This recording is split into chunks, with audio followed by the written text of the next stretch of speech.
Allora, siamo all'inizio dell'estate del 1511, giugno. Udine è flagellata dalla peste, flagellata, muoiono un centinaio di persone al giorno. Pensate solo alla gestione dei cadaveri, impossibile.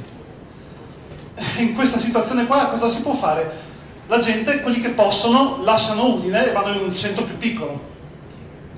Martedì 17 giugno Gregorio Amaseo lascia Udine e va all'Aipaco di Tricesimo con la famiglia.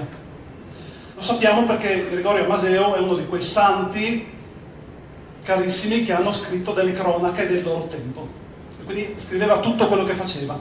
Va all'Aipaco, si porta dietro la famiglia e si porta dietro la cognata Elisabetta Monticoli, che era la moglie di suo fratello, che è morto l'anno prima. Elisabetta ha avuto 11 figli, 5 sono morti nella prima infanzia, come era normalissimo, e quindi ora si prende cura di 6 figli, e vanno tutti all'Aipaco. E lì, il giorno dopo, mercoledì, Elisabetta si ammala di peste, e però non lo dice a nessuno. Riesce a fare tutto normalmente, nessuno si accorge di niente, forse non voleva essere separata dai suoi figli, mangia con loro, riesce perfino a nascondere le petecchie, no? Le macchie sulla pelle, e finché la peste avanza e il lunedì mattina all'alba collassa e muore. E cos'è successo? Cos'è successo? Si accorgono tutti quanti delle petecchie e si rendono conto che tutti quei giorni lì hanno fatto tutto normale con lei, hanno mangiato con lei, mollano tutto, mollano l'Aipaco e tornano a Udine, si sbarrano dentro casa lì per 2 mesi interi mentre infuria la peste. Però i bambini no, i bambini hanno dormito con lei, li lasciano all'Aipaco, separati uno per uno, con qualcuno che gli lascia da mangiare, e si ammalano ovviamente anche loro, tutti e 6. E 2 guariscono e 4 muoiono. E questa era la morte di Elisabetta Monticoli, una dei 3 figli di Creso Monticoli. E gli altri 2 figli erano Giovanni e Nicolò. E tra poco vedremo come sono stati importanti per Udine. Però prima chiariamo un paio di cose. Allora, Monticoli o Montecchi? Tutti e 2. Tutti e 2 perché una volta non c'era un modo giusto per scrivere in volgare, e quindi può essere che una stessa famiglia fosse chiamata per esempio Dalviano o Liviano, Savorgnan o Sauvergnan, sì, decine di varianti, Strassoldi o Tresoldo, e così. E quindi Monticoli, poi complicato dal fatto che c'era anche il latino, e quindi si traslitterava da latino a volgare, eccetera, e quindi i Monticoli erano Monticoli in latino o anche Montecli. E così per 400 anni praticamente continuativamente sono stati sia Monticoli che Montecchi. E poi altra cosa da chiarire è appunto Romeo e Giulietta, Montecchi e Capuletti. Parleremo anche di Capuletti, è inevitabile. Shakespeare li chiama Montague e Capulet, poi in realtà non è che li chiama lui li prende tali e quali da Arthur Brooke, che ha stampato la storia di Giulietta Romeo 30 anni prima. Sapete, no? Shakespeare non inventava le sue storie, era un bravissimo adattatore di storie già esistenti. E Arthur Brooke l'ha preso dal francese, Montèche e Capelet, e i francesi l'hanno preso dall'italiano, Montecchi e Capelletti. No, Capuletti, Capelletti. Questo era Matteo Bandello, che l'ha preso tali e quali da Luigi da Porto, che è quello che appunto ha deciso di chiamarli Montecchi, Capelletti, Romeo, Giulietta, Tebaldo e tutte le altre cose. Ha deciso di mettere la festa in maschera, la lotta tra le famiglie, la finta morte no. La finta morte era una storia che esisteva già in diverse salse, però ha inventato un sacco di cose nuove, Luigi. E qui appunto c'è la novella scritta da Luigi da Porto, quella originale, se volete, a €1. E perché ha scelto Montecchi e Capelletti? Beh, è l'inizio del 500. Luigi è un giovane di Vicenza, però qui a Udine ha uno zio che è un pezzo da 90, Antonio Savorgnan. Luigi è un militare, c'è la guerra e lo mandano qua in Friuli. E qua a Udine conosce i Monticoli, Giovanni e Nicolò, che questa è un'illustrazione che ho fatto io giusto per farveli identificare. Giovanni e Nicolò Monticoli, che sono collaboratori di suo zio. E non è una congettura che li abbia conosciuti, lui proprio nella novella scrive chiaro e tondo, perché lui vuole fare una novella storica, vuole che sia tutto, che sembri tutto vero, e scrive due famiglie nobilissime, una nominata Cappelletti e l'altra Montecchi, ad una delle quali si stima certo appartengano Messer Nicolò e Messer Giovanni, che dimorano a Udine, ora detti Monticoli di Verona. Quindi già in Giulietta Romeo dichiara che ha conosciuto loro due. E non è la sola cosa che prende in prestito a Udine per Giulietta Romeo. Il papà di Giulietta, per esempio, si chiama Antonio, come suo zio. Quindi questi Montecchi e i Cappelletti, qui prendiamo in mano un altro libro, La Divina Commedia, Purgatorio, canto sesto. Vieni a vedere Montecchi e Cappelletti.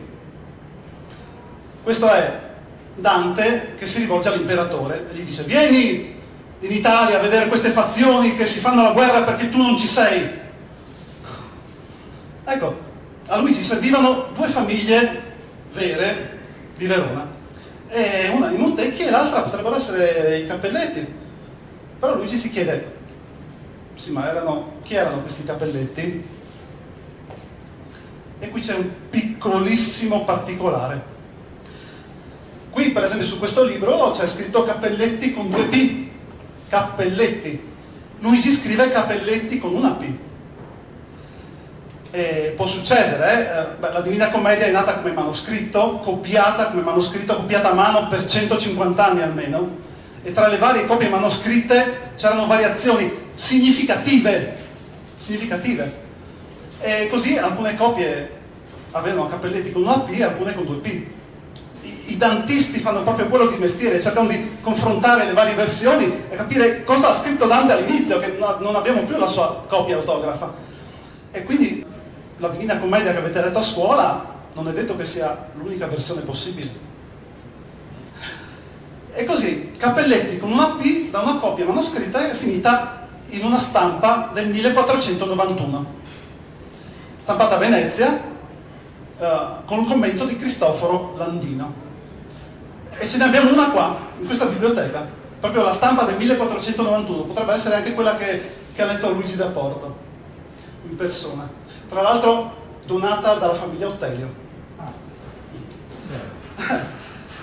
E Landino, strani la villa Ottelio ad Aris apparteneva ai Savognani prima. E Landino cosa dice? Montecchi e Cappelletti, Luigi va a leggere, queste erano 2 famiglie di Verona. Oh, bene. Che cacciarono Azzo II. Bene, perfetto, erano di Verona, Montecchi e Cappelletti, benissimo. Momento, però Landino dice che erano alleate. Beh, pazienza. No, un momento. Lo scrivo in Giulietta Romeo. Scrive: sì, ho letto alcune vecchie cronache e ho visto che queste 2 famiglie erano alleate, ma io ve la racconto come l'ho sentita questa storia, ecco. Quindi ha fatto il disclaimer, gli servivano 2 famiglie, Montecchi e Cappelletti, sceglie loro. E così Luigi ha fatto il danno, perché lui non lo saprà mai perché muore giovane, ma questa storia prende subito, specialmente a Verona, e non solo perché è ambientata a Verona, ma a Verona in quegli anni lì, nei decenni successivi, ci sono scontri di fazione formidabili. C'è gente che va in giro con 50 o 60 guardie del corpo. Perché? Perché è un momento dell'era moderna in cui fino adesso c'era abbastanza mobilità sociale, Quindi una famiglia poteva diventare ricca e poi nobile. E in questo momento no, le famiglie nobili stanno dicendo basta, i nobili sono questi qua e nessun altro entra, e solo questi comandano. E chi viene tagliato fuori ha delle reazioni violentissime. E così i nobili cosa fanno? Tra le altre cose, prendono questa storia e la riscrivono, la diffondono, e per dire: vedete che male che fa la guerra? Non avete un po' di cuore con la povera Giulietta? State buoni, fatevi fregare in santa pace, no? Politica. E così Giulietta Romeo viene riscritto da Matteo Bandello, che è un novelliere che ha scritto più di 200 novelle, mica una sola come Luigi, e la peggiora anche un po'.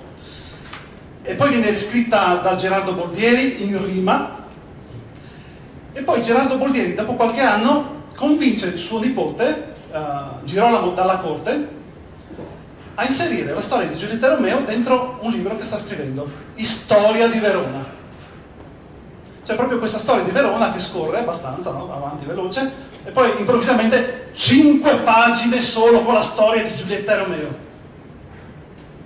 raccontata nei dettagli, e poi va avanti ancora la storia. Cioè proprio infilata dentro a forza, violentemente. Così, mentre da un lato la storia salpa per la Francia e l'Inghilterra, dall'altro Verona mette radici. E poi 2 secoli dopo la cosa per caso si ingigantisce. Vi racconto tutto questo per farvi capire poi le conseguenze di tutto questo. Nel Settecento un nobile inglese, giovane, scapestrato, è in vacanza a Verona e gli raccontano questa storia qua. E lui pensa, cioè lui non ha chiesto niente, pensa: io questa storia l'ho già sentita, è quella di Shakespeare. E allora indaga, va in biblioteca e scopre l'Storia di Verona e dice: ma era una storia vera! E così se ne torna in Inghilterra, scrive un libro con i suoi viaggi, un libro che viene stroncato subito, però questa cosa di Giulietta Romeo prende piede. E i commentatori di Shakespeare, quelli seri, cominciano proprio a scrivere: era una storia, erano veri, erano esistiti veramente. Qui a Verona, lì a Verona, comincia il periodo delle guide della città. Quelle più serie Giulietta Romeo neanche li considerano, però quelle più popolari li mettono dentro, pur commentando alla fine: sì, però questa è una storiella per le vecchiette, ecco. Quindi a Verona neanche loro ci credevano, mentre in Inghilterra la cosa diventa ufficiale: Giulietta Romeo sono esistiti veramente. E così nel secolo successivo arrivano ondate di inglesi a Verona che vogliono vedere la tomba di Giulietta, questo abbeveratoio, sapete, no? Staccano dei pezzettini, se ne fanno dei ciondoli, e i veronesi cosa volete? Li assecondano. E poi cominciano a fioccare progetti di tombe monumentali per Giulietta e Romeo, ma non se ne fa niente fino agli anni 30 del Novecento, quando decidono di trasformare 2 case, nella casa di Giulietta e la casa di Romeo. Poi ne faranno una sola, solo quella di Giulietta. E dicono: come la facciamo? Ma è appena uscito il film di George Cukor, Giulietta Romeo, ispiriamoci a quello. Sì, ma quale? Quel film in cui Romeo ha 40 anni? Beh sì, è un filmone, va bene. Si sono ispirati a un film americano, negli anni in cui i film americani vedevi il gondoliere che cantava O Sole Mio. E poi non solo a Verona, ancora oggi a Montecchio Maggiore dicono: abbiamo i castelli di Giulietta Romeo, e su internet scrivono: eh sì, perché da Porto, dalla sua villa, vedeva i castelli e l'hanno ispirato per il nome Montecchi. Questo su internet. Se andate lì di persona vi raccontano proprio: no, quello è il castello dove stava Romeo e quello è il castello dove stava Giulietta. Ecco, tutta questa mania ve lo provare per credere. Ah sì. Adesso non lo scrivono loro, ma su YouTube cominci a vedere quelli che dicono: me l'hanno raccontata così. E tutta questa mania ve l'ho raccontata per farvi capire la confusione in cui si sono trovati i letterati, i dantisti. Loro volevano fare un lavoro serio, ma gli arrivavano queste notizie da tutte le parti: Giulietta Romeo, e qualcuno ha finito veramente per scrivere Montecchi e Cappelletti? Sì, qua Dante si fa riferimento a Giulietta e Romeo, la storia dei quali ha sentito quando era a Verona, perché erano esistiti veramente. E altri dantisti che gli dicevano: ma sei scemo? Come facciamo a capire veramente? Andiamo a vedere i primissimi commentatori di Dante, loro sapranno, no? Già nel 300 commentavano Dante. Vanno a vedere, è peggio di prima. Nessuno che nomini Giulietta e Romeo, ovviamente, ma non ce n'è uno che non contraddica gli altri. C'è quello che dice: sì, erano due famiglie di Verona, e poi il Landino ha preso da quello lì. Quello che dice: no, non erano famiglie, erano due fazioni, mai state famiglie. C'era quello che diceva: oh, una era di Verona, l'altra era di Cremona. E quello che diceva: erano tutti e due ghibellini. No, erano Guelfi e ghibellini, erano nemici, erano alleati. La confusione è durata avanti fino agli anni 20 del Novecento, quando sono entrati in scena gli storici. Capite? Fino adesso era tutta una diatriba tra letterati. Sono arrivati gli storici e praticamente hanno detto ai letterati: ma state cercando di capire chi erano i Montecchi e i Cappelletti? Ma guardate che non si fa mica così, Non ti fondi su una opera di fiction, la Divina Commedia, per capire la realtà dei fatti. Sì, è metaforica, allegorica, eccetera, ma non si fa così. Come si fa? Si va negli archivi e si leggono le delibere, le sentenze, le cronache. Infatti, in appena 10 anni la situazione si ribalta e finalmente si viene a sapere come stavano le cose. Come stavano le cose? Allora, i Montecchi, i Monticoli, erano una famiglia di Verona. Fin dal 1100, ricchissimi mercanti. Poi nel 200 è nata una fazione che si chiamava anche quella Monticoli, perché loro erano a capo della fazione. Poi non erano più a capo della fazione, erano i Turisendi a capo della fazione dei Monticoli, che ha continuato a chiamarsi così. Poi sono stati scontri violentissimi, sono stati esiliati da Verona per 7 anni, poi sono tornati, poi erano contrari all'imperatore Federico II, poi invece erano alleati dell'imperatore Federico II, capite? Una storia così complessa, per forza che poi i commentatori, ognuno diceva un pezzettino. E poi i Monticoli famiglia sono diventati sempre meno importanti, mentre la fazione cambiava nome, diventava gli amici di Ezzelino, Ezzelino il tiranno di Verona, che addirittura un paio di volte ha mandato i Monticoli sulla forca. E questa, in 2 parole, è la storia dei Monticoli. I Cappelletti. I Cappelletti, in tutte queste cronache di Verona che hanno spulciato, bene, non compaiono mai. Mai. Il primo Cappelletti a Verona, Cappelletti con 2 P, compare nel 1427. No, i Cappelletti erano di Cremona, vero? Erano di Cremona. E non erano una famiglia, ma erano solo una fazione guelfa. E poi sapete, no, appunto, li scrivevano con una P, con 2 P. Una P o 2 P? Per esempio, oggi si è consolidata veramente questa qua con 2 P, Cappelletti. Infatti a Verona, sulla casa di Giulietta, c'è un cappello di pietra e dicono: ecco, vedete, questa era proprio la casa dei Cappelletti. Ma in realtà come stavano le cose? Come si chiamava? Capisce, dai nemici dei Cappelletti. Si chiamavano, avevano 2 nomi, la fazione nemica: Barbarasi.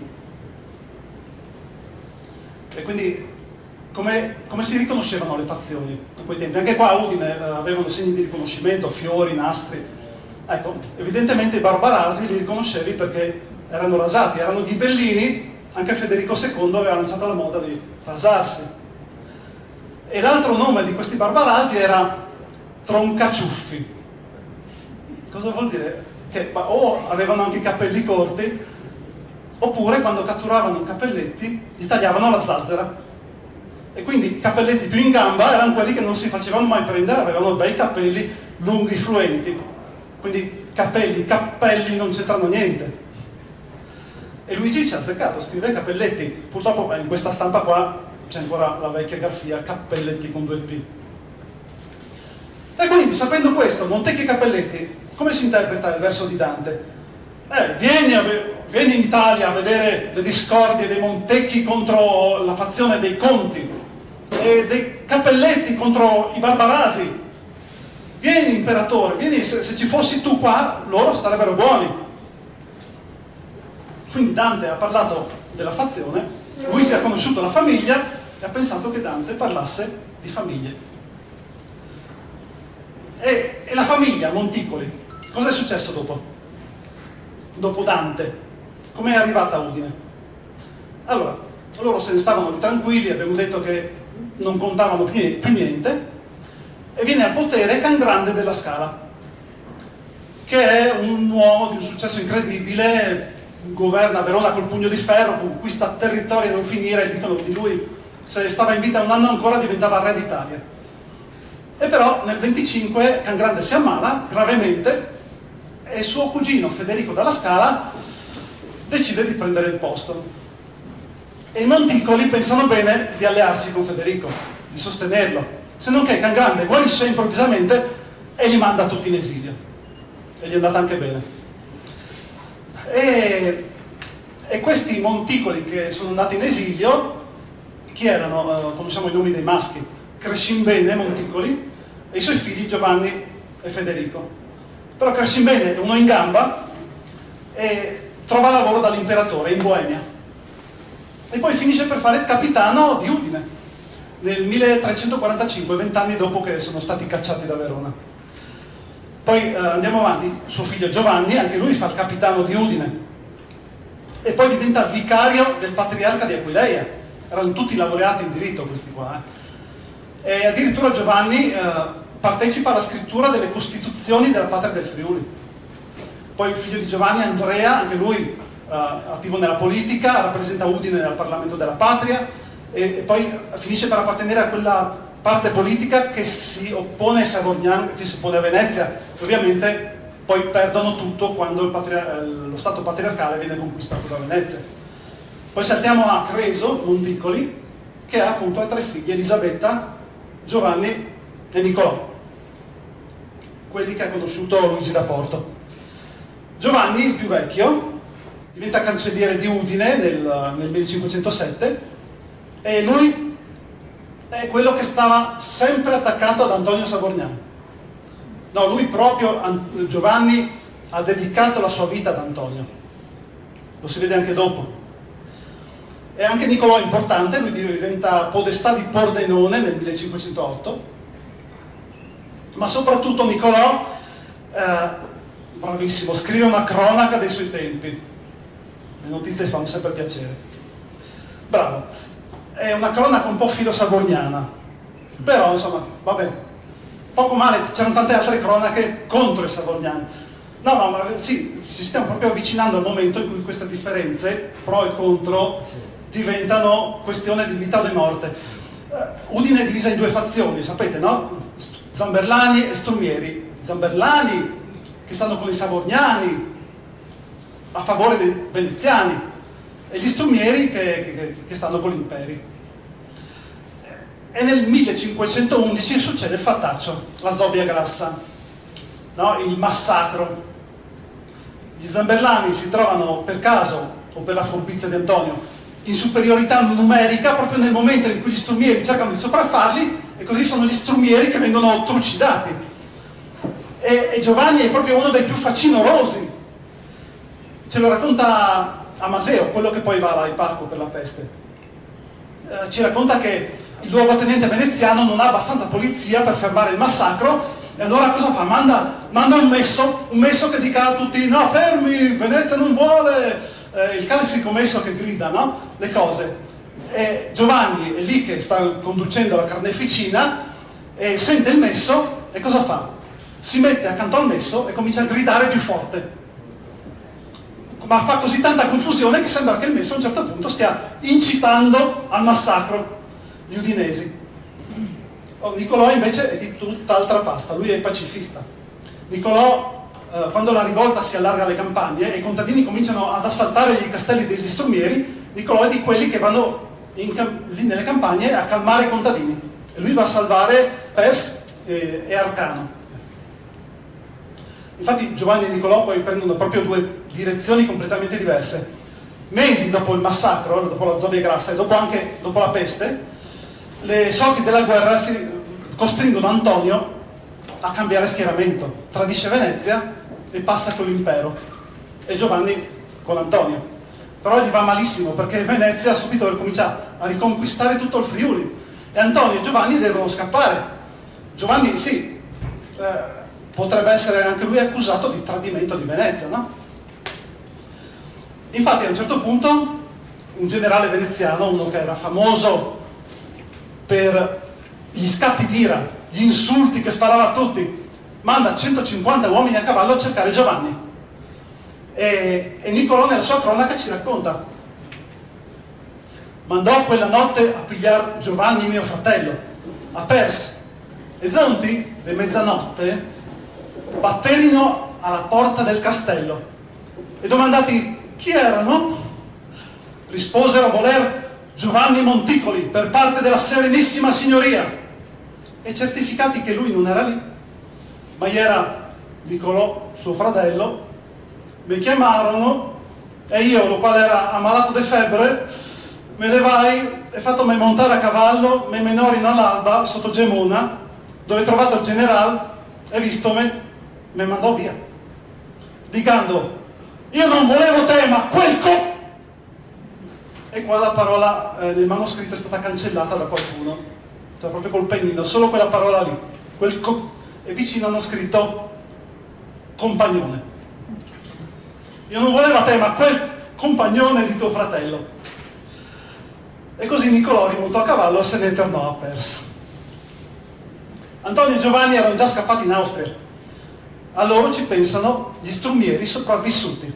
Si infiltrano nel territorio imperiale e subito ammazzano Antonio. E Giovanni, senza Antonio, prende l'erede di Antonio, Francesco, e scappa a Bruxelles, alla corte dell'imperatore. E da quel momento si prende cura in tutto e per tutto di quel ragazzo, Francesco. Niccolò qui invece rimane tranquillo, anzi torna alla vita politica. E anche qua a Udine succede quello che succederà a Verona. I nobili fanno cerchio, adesso basta, altri nobili, i nobili sono questi qua.